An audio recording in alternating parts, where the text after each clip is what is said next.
एक चौंका देने वाला फैसला, शारून राज मर्डर केस।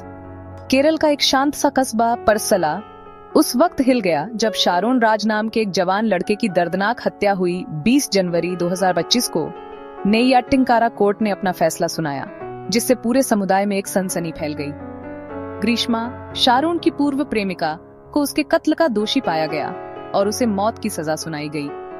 ये केस सोची समझी जहर की साजिश और झूठ के जाल से भरा हुआ था।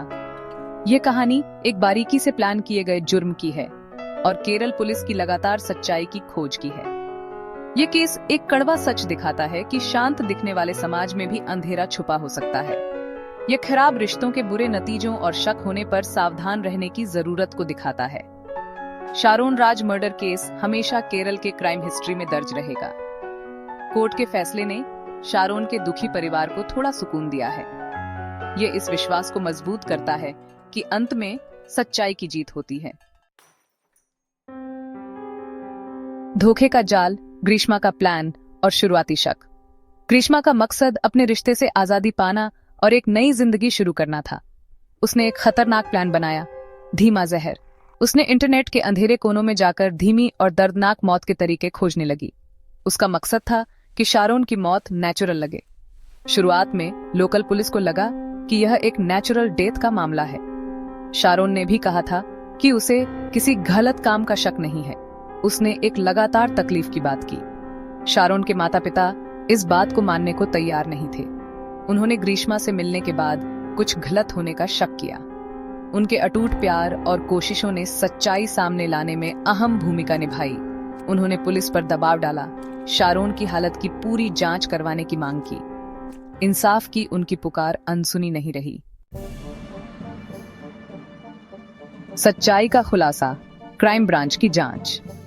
हालात की गंभीरता को समझते हुए और परिवार के जोर देने पर केरल पुलिस ने केस को अपनी क्राइम ब्रांच को ट्रांसफर कर दिया, जो अपनी जांच पड़ताल में माहिर है।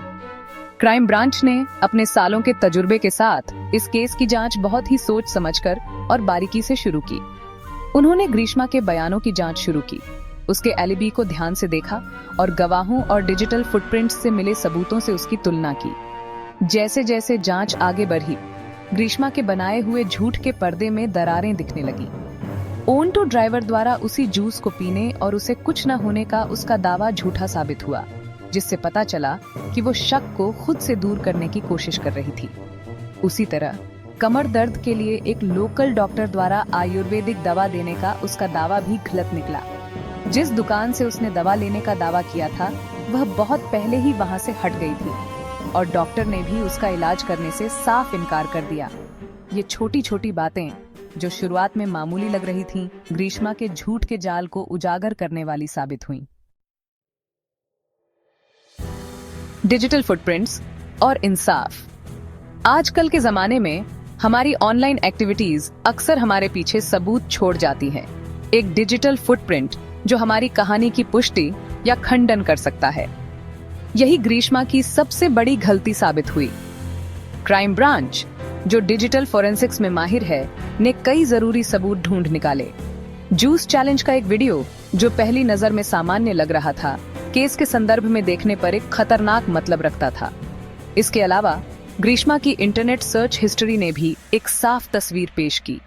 अलग अलग जहर देने के तरीकों और दवाइयों के ओवरडोज के असर के बारे में उसकी सर्चेज ने एक सोची समझी और सुनियोजित साजिश का खुलासा किया। पुलिस ने इन पक्के सबूतों के साथ ग्रीष्मा का सामना किया और उसके बनाए हुए झूठे बहाने एक एक करके तोड़ दिए। सच के सामने ग्रीष्मा का बनाया हुआ झूठ का पर्दा गिर गया। उसने अपना जुर्म कबूल कर लिया और शारून के साथ अपने रिश्ते से छुटकारा पाने के लिए बनाई गई अपनी साजिश को स्वीकार कर लिया। इस केस ने पूरे केरल को हिलाकर रख दिया और डिजिटल लिटरेसी की जरूरत और कानून की ताकत का एक कड़वा सबक दिया, जो इंटरनेट के सबसे अंधेरे कोनों तक भी पहुंच सकता है।